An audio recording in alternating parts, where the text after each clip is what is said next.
పోలీసులు వస్తే వీడి కడిగేటట్టు ట్రాక్టర్ కుదిందా డ్రింకింగ్ వాటర్ కుదిందా అబ్బా కంట్రోల్ కాక బస్సు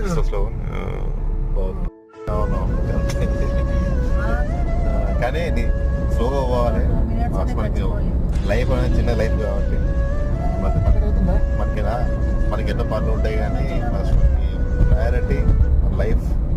చాలా మంది దయచేసి cab vehicles, private vehicles, auto వాళ్ళు, బస్సు వాళ్ళు ఇప్పుడు ఒకటి గచ్చిబౌలి ఎయిర్పోర్ట్ నుంచి వస్తుంటే ఓవరాల్ పైన water tank, GHMC water tank చెట్లకు నీళ్లు పడుతుంది. ఆ నీళ్లు చూసుకోలేదా బై మిస్టేక్ ట్రాక్టర్ది ప్రాబ్లమా ఆర్టీసీ తప్ప తెలియదు కానీ మొత్తం మీద అయితే చాలా డ్యామేజ్ అయింది. ట్రాక్టర్ని కుదిరితే మొత్తం ట్రాక్టర్ ఇంజన్ టైర్లు మొత్తం ఊడిపోయినాయి. ఆర్టీసీ మాత్రం డివైడర్ ఎక్కిచ్చేసిండు. మరి జనాలకైతే లేరు పబ్లిక్. ఇలా ఉంది.